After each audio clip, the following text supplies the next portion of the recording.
This presentation will cover the draft 2024 to 25 seasons for migratory game birds across the state of Wyoming. This includes waterfowl, cranes, doves, rail, and snipe. The full draft of our Chapter 14 regulations can be found on the website, and you can also comment there. All of these species are managed at a national and continental scale, so we as a state follow treaty and federal framework guidelines and then adjust our season within that to account for migration timing and local preferences. So this is a different process overall than our other hunting seasons within the state.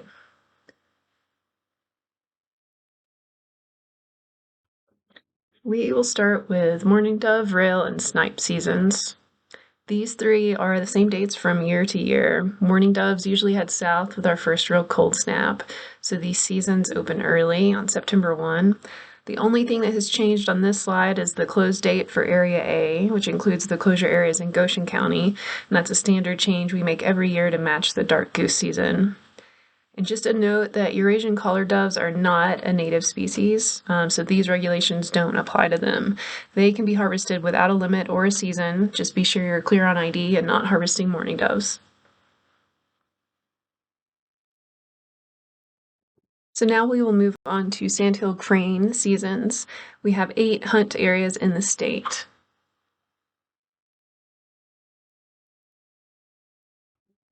The 7 western areas, which does not actually include Area 7, are limited quota with a season bag limit of 1. This hunt targets a smaller population of greater sandhill cranes than the Area 7 hunt, which is a general hunt.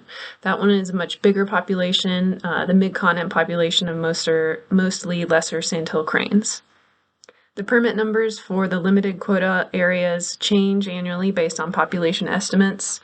Our permits are allocated in coordination with the other states and provinces in the range of the population.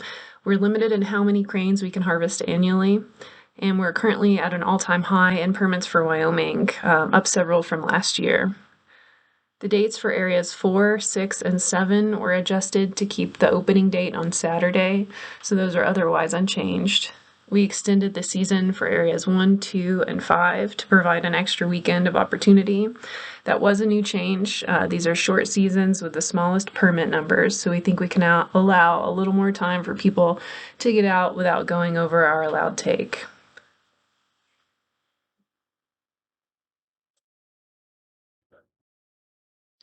Now we'll review the draft waterfowl seasons. This is the map for the state. You can see that Wyoming is divided between the Central and Pacific Flyways for management.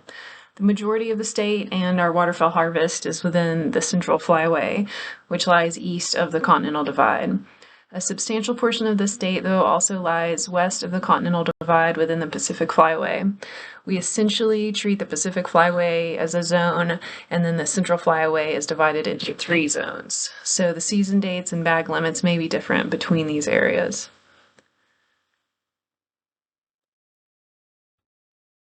Beginning with the Pacific Flyway, there are no substantial changes to the dates or bag limits.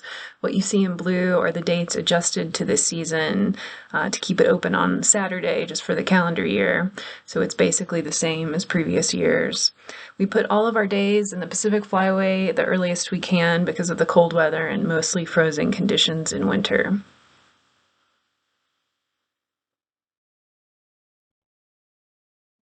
Zone C1 is the central part of the state and includes Bighorn Basin, Fremont County, Natrona, and Converse counties.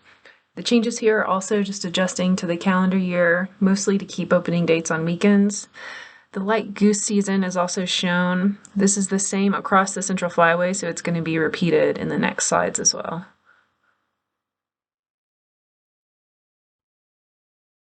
Zone C1A is Platte and Goshen counties.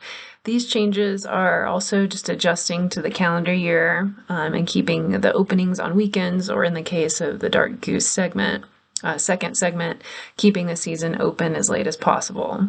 The closure of Area A starts with the second goose segment, as I mentioned earlier, and that's also a standard change adjusted with the calendar.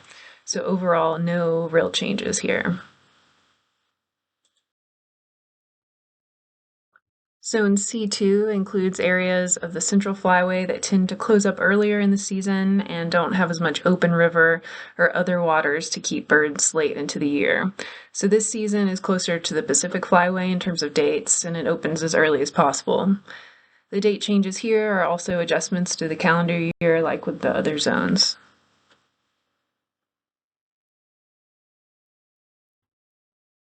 And finally, the Light Goose Conservation Order. We do participate in the conservation order in the Central Flyway part of the state.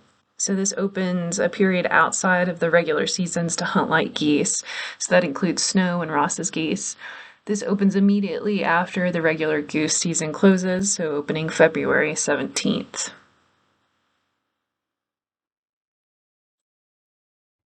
That concludes the review of our draft of Chapter 14 regulations. Again, you can make comments online at the website and find a full copy of the draft regulations. Thanks for your time.